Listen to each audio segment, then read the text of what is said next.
Good evening, guys, and today we're going to do Mirai from HackTheBox. If you do a little Googling into the names, you're going to do a little OSINT, and you'll find that Mirai was a botnet. And it was a botnet that gained its notoriety for logging in with default credentials, which is going to give you a little bit of hint here. But first, we're going to go ahead and add this to our hosts. So we come over here and we just do nano etc hosts, and we go ahead and add Mirai down here. And as you can see, I've already done that because I've already done this box. And then the next thing we're going to do is we're going to just do auto recon Mirai.HackTheBox, and we're going to let that run.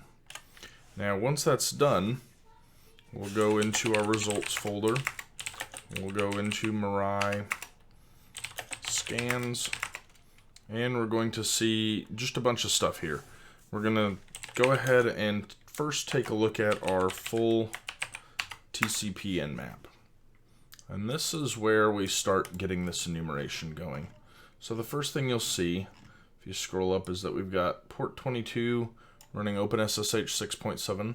So we do have OpenSSH. If you look for that vulnerabilities, you're not really going to find anything there. Next thing down is a DNS server, DNS mask 2.76. And again, you're really not going to find anything. Same if you search for this HTTPD 1.4.35. And then below that you have a Plex media server and this Platinum UPnP, and you don't find anything there either.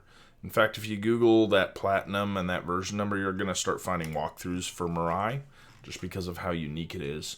So really with no, close thoughts on what to do, the next thing we'll do is we're just going to go out and browse. And you'll see here that it says, hey, access to this site has been blocked, and it's blocked by a pie hole. If you do a little research on what a pie hole is, it's a DNS like ad blocker that runs on a Raspberry Pi. So with this one, thinking, hey, this is running on itself, we're not doing network pen testing here, we're doing single virtual machine. So the Raspberry Pi has to be this machine, would be our guess. And if we come back, I don't think we really see anything guessing what the operating system is. So we don't know. It could be a Raspberry Pi, it might not be, but we're going to go with that hunch. So if you do just a search for Raspberry Pi,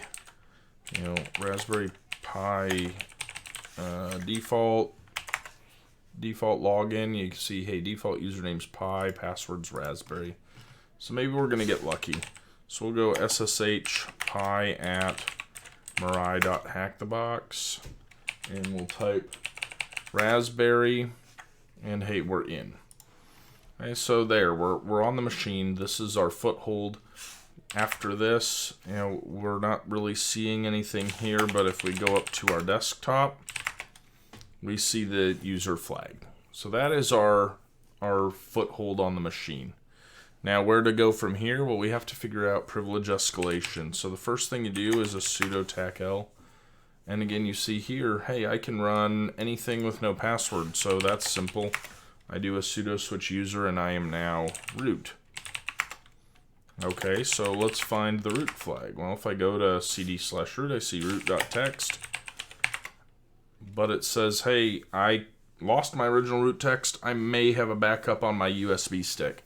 So this is where I got to do some more research on the inner workings of Linux.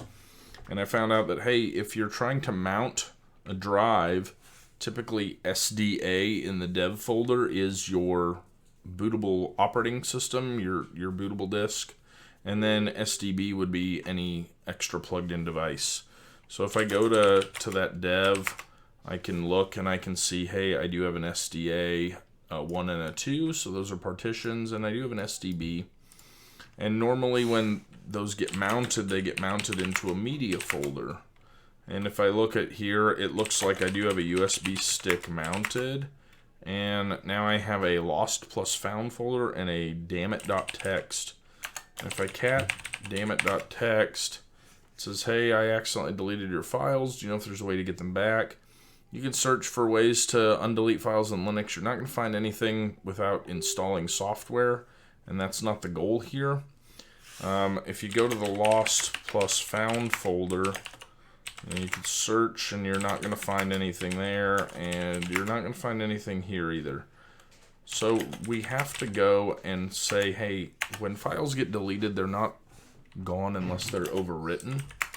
So I'm going to go back to that dev folder.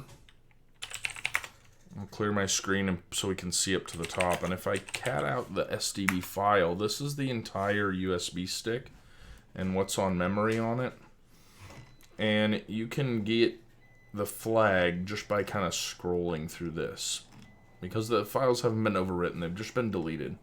So if you come through here, you can get all the way down to the bottom, and you'll see right here part of the flag.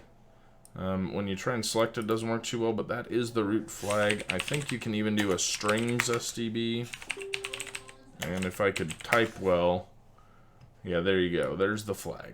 Okay, so that is Mirai from HackTheBox. It's relatively simple once you know what you're doing, but it definitely does a good job of teaching you some basics of Linux. So again, I'm Actual Tom, and this is the 4th video in the OSCP prep from HackTheBox. If you liked what you're watching, please subscribe and stay tuned for more. Bye.